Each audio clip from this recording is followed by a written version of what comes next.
Mheshimiwa Mwenyekiti, jambo hili ni la muda mrefu sana, kulingana na kuwa baadhi ya wafanyakazi waliokuwa wafanyakazi wametoka duniani.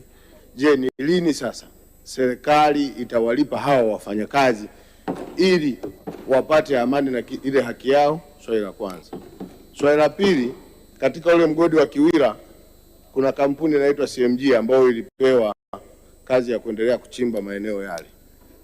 Nashukuru serikali, kuna baadhi ya wafanyakazi walikuwa wanadai hiyo kampuni, lakini kuna wafanyakazi ambao bado wanadai. Je, ni lini serikali itakuwa tayari kuifuatilia kampuni hiyo ili wale wafanyakazi waweze kulipwa stahiki zao? Mheshimiwa Ulimboka kwa swali hili muhimu ambalo limefuatiliwa sana kwa muda mrefu, na hata na naibu waziri wa ujenzi ambaye ni mbunge wa jimbo la Ileje ilipo mgodi huu wa Kiwira amekuwa akifuatilia swala hili mpaka wizarani.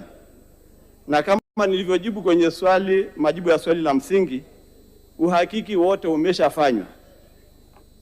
Taasisi zote zinazohusika zimeshashirikishwa, na uhakiki wa mwisho ni huu uliofanywa na Wizara ya Fedha ambaye ndiye atakuwa mlipaji mkuu.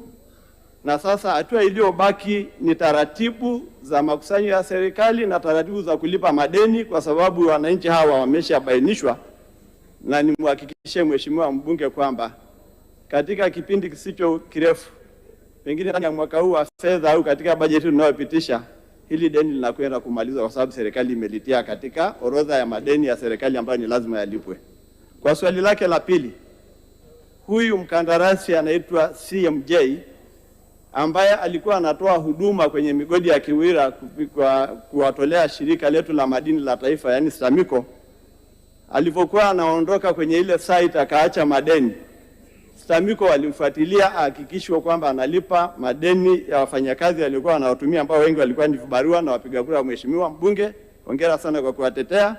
Na hivyo tunavyozungumza, wadai 7 wameshalipwa jumla ya shilingi milioni 16, na wamebaki watatu wanaodai shilingi milioni 5 na laki mbili, ambao ndani ya muda mfupi, na niwaelekeze STAMICO wahakikishe kwamba wakandarasi hawa wasiondoke site bila kulipa madeni ya wafanyakazi au vibarua nao watumia, nao watakuwa wamelipwa ndani ya muda mfupi, na sisi kama serikali tutafuatilia ili wananchi wako waliofanya kazi pale wapate haki yao.